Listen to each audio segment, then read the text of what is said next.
So one of the things that many people may not know is that, for hundreds of thousands of years, there were 6 trillion trees on the planet Earth.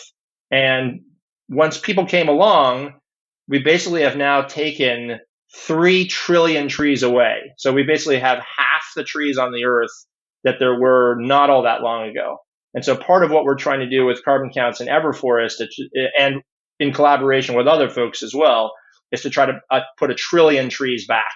So we're not trying to put all the trees back, but we do think that there's an opportunity to put 1 trillion trees back out of the 3 trillion trees that have been taken down. Well, that's an interesting trivia to set the context for this episode, where we are going to talk about playing a virtual game to plant real trees. Stay tuned for an insightful and fun conversation. Hello and a big warm welcome to yet another episode on the Mission Shunya podcast. First things first, wherever you are, I hope you're doing well.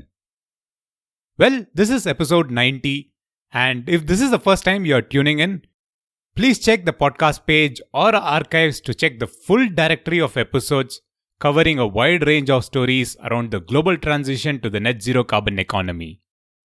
So why am I mentioning about first-time listeners in particular today? Well, recently I got a couple of messages from listeners who found the content produced nearly 2 years back very interesting. So there are chances that a first-time listener could discover this episode long after the release of newer episodes after this. Thanks for your support. I'll do my best to bring to you newer content that is interesting from any place around the world. A classic case is a story that we are going to discuss on this episode. We all play games. Virtual ones are a huge craze. But it is always associated with negative side of things, like playing too much games is bad, etc., etc. But the entrepreneur who joins us today has decided to turn this craze around games into positive climate action. Play a virtual game to plant real trees. It's an interesting story, and without further delays, let's welcome our guest for today, who is... Hi, I'm Michael Libenson. I'm co-founder and CEO of Carbon Counts, and we're building the game EverForest, which is going to have people play the game, plant 100 million trees, and we're all going to prosper. So, Michael, before we get to the latest venture that you are in, let's start with your entrepreneurial journey before you started Carbon Counts. So, what's it been like? Have you been in the sustainability space all through? Well, I'm newer to sustainability and not new to entrepreneurship. I've been an entrepreneur for 20 plus years now. This is my third startup that I've been involved with from the very, very early stages. The second that I co-founded. The 2 previous companies both were sold, and I stayed with the companies that had acquired them for a little while, but then moved on to the next thing. And this is the one that I'm most passionate about. Not that I didn't love the others, but this one is really special, both in the sense that I'm applying what I've learned throughout my life, but also trying to address one of the greatest global problems, which is climate change. That's true. So what was a pivotal point? What was the pivot point that made you shift towards getting into entrepreneurship in this space? So I think one of the through lines for my life, I suppose, is the desire to try to solve problems.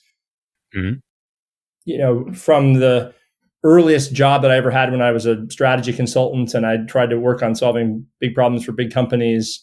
And then when I was in business school, I worked during both the summer between business school years, but also during school itself for the government of the Commonwealth of Massachusetts here in the United States, where I was trying to work on a project to reinvent the government of Massachusetts. And then I've been involved at the local level with local, trying to address kind of local governmental issues in the town that I lived in, Belmont, for 10 years. I was on the finance committee for the town and ran it for 3 years, again, trying to help make the town be more efficient and effective. And then from a business perspective, the first company I was involved with from an entrepreneurial perspective was ePromise, which was trying to address this giant problem of how can people afford college in the United States. It's an incredibly expensive and more increasingly expensive challenge for many families. And so the business was all around how can we use the power of business and entrepreneurship to address this social challenge. And then the next startup was around helping people save in a broader set of ways. So not just for college, but saving in their everyday lives on their groceries, for example. Mm. And so that kind of all has led me to Carbon Counts, which is a mobile gaming company that is trying to inspire millions of people globally to take individual and collective action on climate change. And I'm incredibly excited about the team that we've been able to build and the progress we've made. That's interesting journey. Now, talking about Carbon Counts, will you call yourself a gaming company or a climate action brand? Yeah, that's a great question. I would say that we're inextricably both. And that's an unusual combination. Mm. When we thought about creating the company to begin with, and I did it with two co-founders, Brett Jenks and Vikram Sahai. Brett is the CEO of Rare, which is a global conservation nonprofit. Vikram was both an entrepreneur and also an early and relatively senior engineer at Google, so real strong technologist. And the three of us really saw the fact that if we're going to have an impact on climate change, there are a couple ways to try to attack that. One is to have governments take action and either inspire people to do good things either through carrots or sticks. You can have companies and technology try to address the problem, or you can have consumers make a difference as well. Regular people in the real world. And so that's really what we were looking to do. And so that's kind of the birth of the company. Interesting. But you started with a game, and people don't think of or relate games to taking action, climate action in this space. But when I spoke to you earlier, I think you had a story to tell about having a similar kind of a game and an experience that you found really interesting. Can you share that story? Yeah, many people may be familiar with, well, depending on where you live in the world, you may be familiar with a thing that is in China that's called AntForest. And AntForest was created by Alibaba as a part of the Alipay system. And it's a gamified approach that allows people to work with their family and friends to do everyday low carbon activities like walking or taking public transportation or paying with Alipay. And all those things earn energy points that grow a virtual tree within the game, within this gamified experience. You have to sign up for it individually, by the way, within Alipay. You're not automatically part of it. Okay. And you do it with your family and friends. So it's a social experience. And if you're successful at earning enough points, you then have them plant a tree on your behalf in the real world.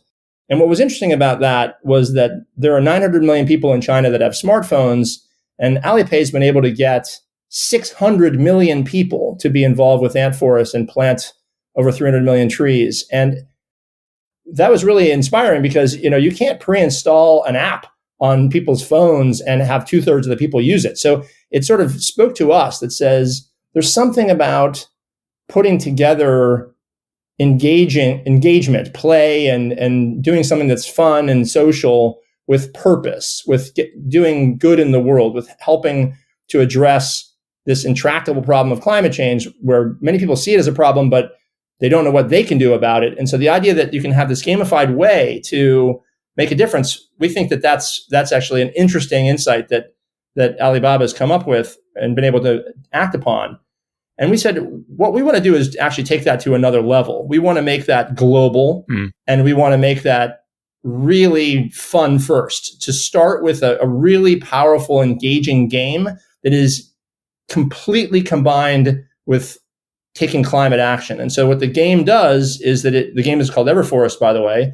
EverForest is going to hopefully get 100 million people to plant hundreds of millions of trees. So you play the game, have fun. We plant trees on your behalf as you make progress in the game. And then hopefully the world will prosper as a result of that activity. And then we'll do even more to help the climate get better. And we can talk more about that. That's an interesting story about Alipay and game. Now, as much as climate action is a big objective or the big vision of the company, the core idea is to build an immersive game because people have to be really excited, interested to play the game. So how did you work around this to build that game, make it very immersive? Yeah, so the key thing with games are hard.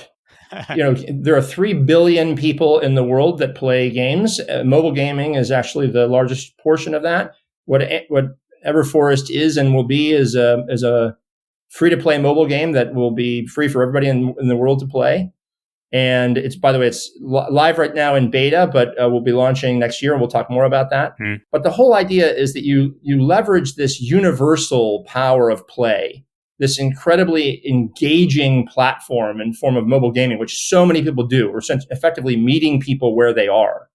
And the other thing that's amazing about mobile gaming is that, unlike other forms of entertainment, it's not something that is finished. True. The day you publish it. So, when you get a book, that's the book. When you watch a movie, the movie is not going to change. Games, on the other hand, they can evolve, they can change, they can unfold, they can become more effective and fun as they go. And the other thing that's really important is that you are the protagonist in the game. You are actually actively involved in playing the game. So you're not just sitting on your couch watching something or reading something. You are in the action. Correct. So that notion of, when you asked about immersion, that notion of being part of the process, we think is actually really important to engaging people. And when you combine that with doing it with your family and friends in a social context, so that they can see that you're engaged, they can see that you're involved, you can see that you're involved, and that's a mutually reinforcing mechanism that makes you want to stick with it, wants you to do it more, makes you have more fun, and ultimately, therefore, has more impact in the world. We think all of that is an important part of the recipe. Well, I particularly like the idea that you need to have that social nudge so that the people around you, the people who are close to you, are actually part of the bigger objective. So that's really interesting.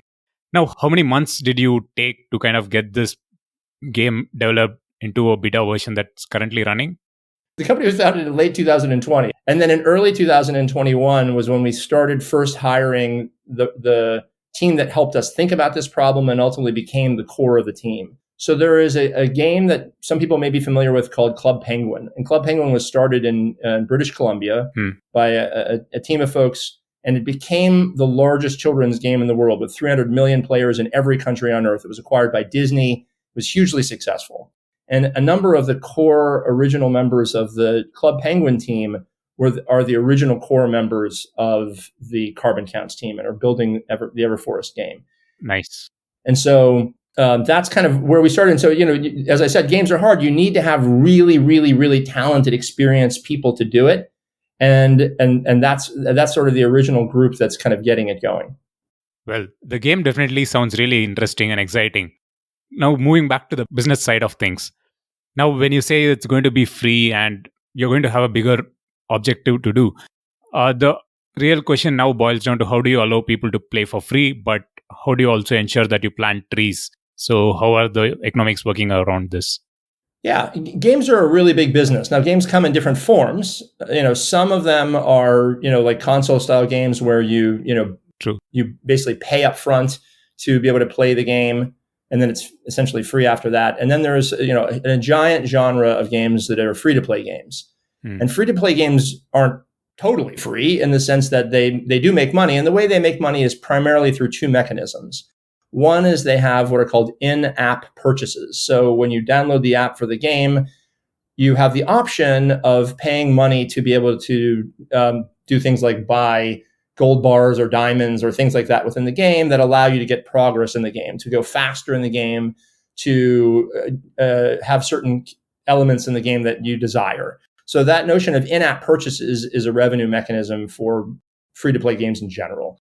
And the second one is advertising. And advertising tends to come in two forms. One is ads that interrupt you. So you must watch this ad in order to proceed, or rewardable ads. And those are ads that you don't have to watch, but if you watch them, you get progress in the game. And those are the two main mechanisms. And so we are going to be doing both in-app purchases as well as doing rewardable ads, not interruptive ads. So a person can play this game and never watch any ads and never pay any money, or they can do one or two of those things. And the net of that money making that we do, because games need to make money. Correct. All businesses need to make money in order to survive and pay their employees and all that good stuff. True. The fact that we are able to make money allows us to then fund very substantial tree planting. So as I said, our goal is to plant 100 million trees by 2025, and ultimately over time plant hundreds of millions of trees.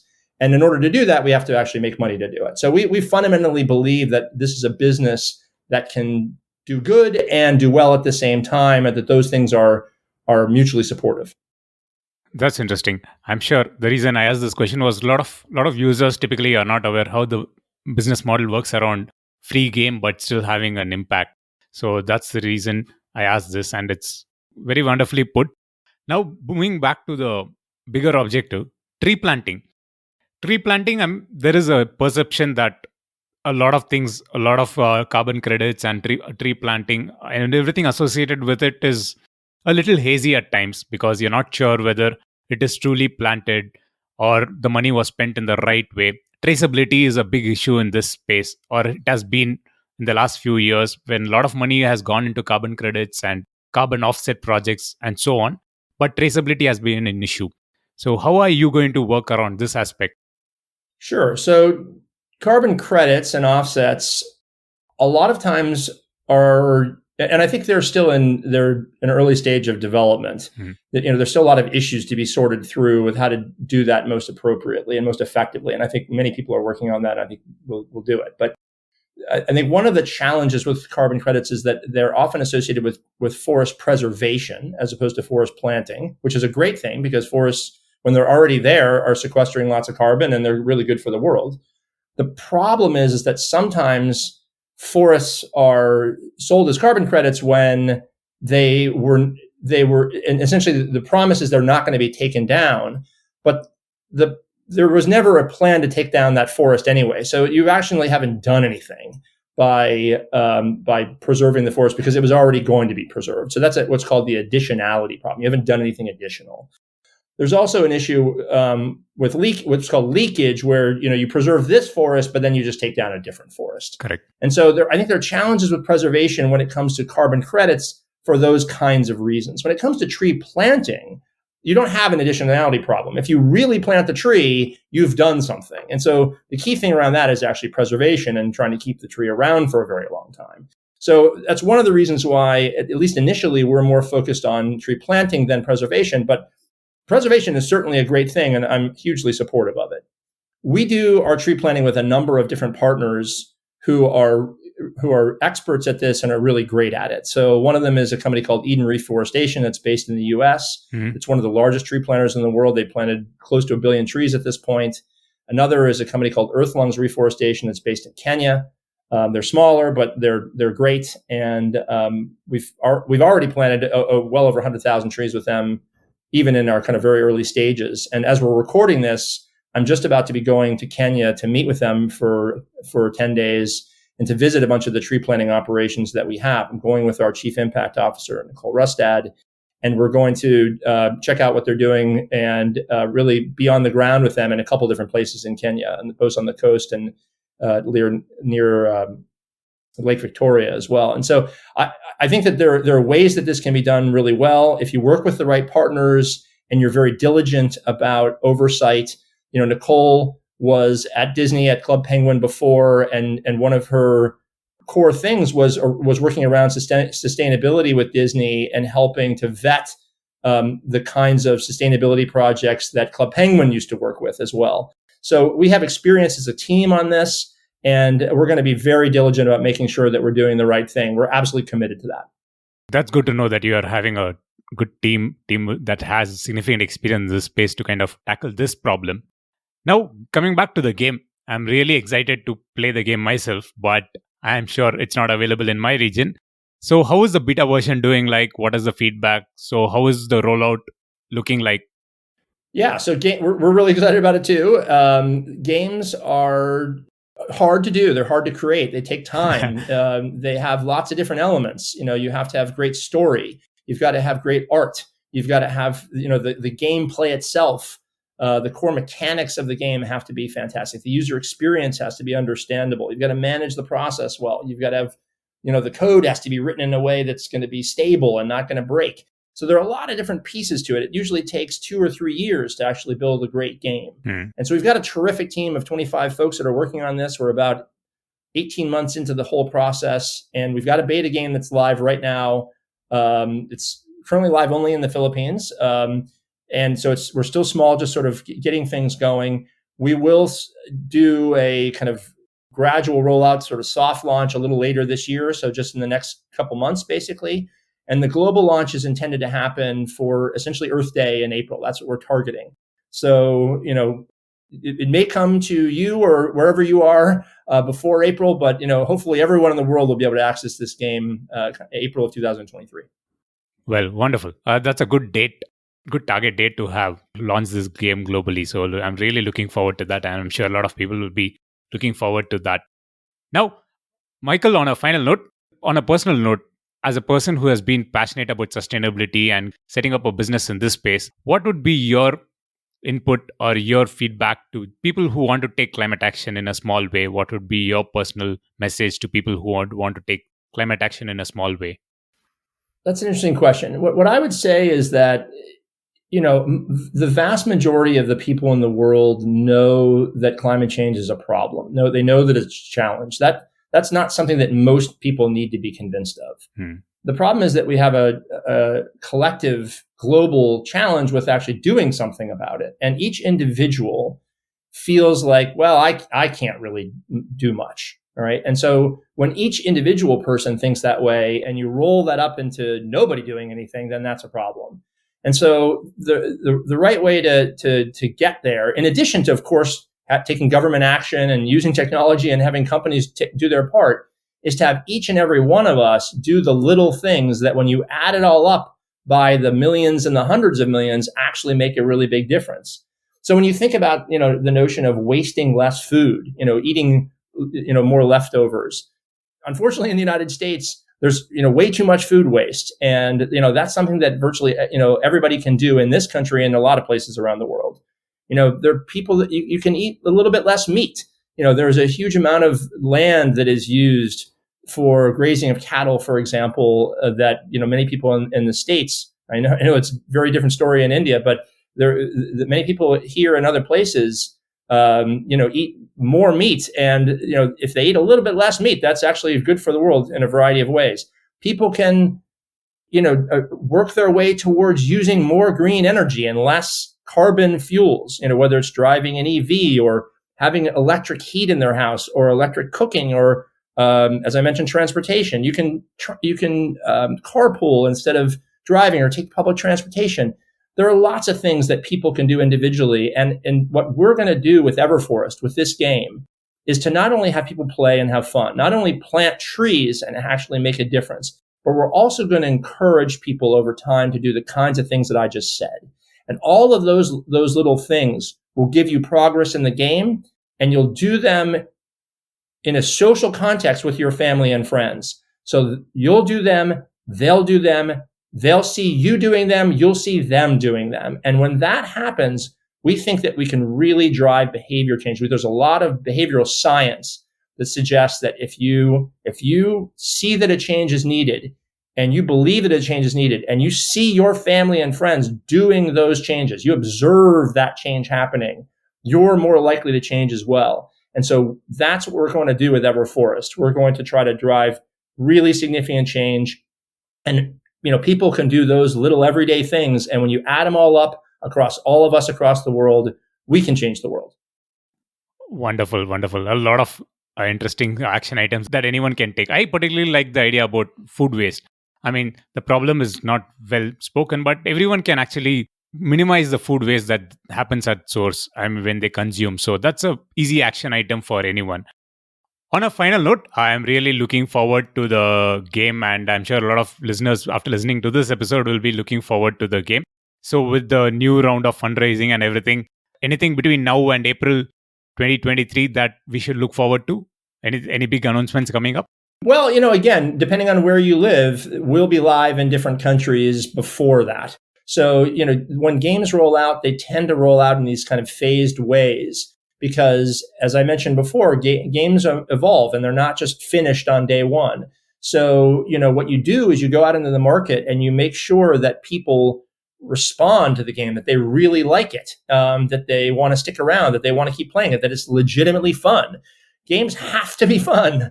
That may sound really obvious, but, you got to do that. And so we believe that the connection of play and purpose, of of playing and planting trees can be really compelling. But at the end of the day, if the game is not fun at its core, none of the good is actually going to happen. So what we're going to be doing is going out to different countries and gradually rolling this out so that we really have great feedback. We've already heard great feedback about the game as it is, but we want to make sure that the game is really in outstanding shape when we go live globally this coming Earth Day. Wonderful. Well, Michael, it's been an absolute pleasure talking to you. And especially when I first heard about this company and the mission of this company, I was really excited to find out more about the game, in fact. And then after talking to you, I kind of understood that the entire game is driven by a deeper sense of purpose. So it was wonderful having you on the podcast today. And thanks for taking time to join me on the show. Thank you, Girish. My pleasure. And that was a wrap on a features segment. Hope you are as excited as me to try the game EverForest once it launches for the wider community. To keep track, follow Michael and the Carbon Counts team and sign up to become an insider to know more once the game launches. The link is carboncounts.tech. I'll leave it in the description section for this episode, so make sure to check that. Or you can simply follow Mission Shunya for all the latest from all the guests who have come on the show. I regularly post updates from the guests across all social media platforms, Facebook, Instagram and Twitter. The handle is @MissionShunya. And we did have a good action item towards the end. Well, until the EverForest game comes online and we start playing to plant trees, we can be more conscious of our daily choices, in particular like the food we eat, and ensure that we don't waste something that has consumed a lot of energy in production. So let's do our bit daily. Before I wrap up, I have to thank Jacob, Sumedha and team from Terra Generation for creating the beautiful artworks that you see on each episode. Terra Generation is a content agency specialized in telling stories in climate, biodiversity and sustainability. You can know more about them by visiting terrageneration.com. And I will be back in 2 weeks' time with yet another interesting conversation. Until then, this is Girish Shivakumar signing off. And as always, thank you for listening.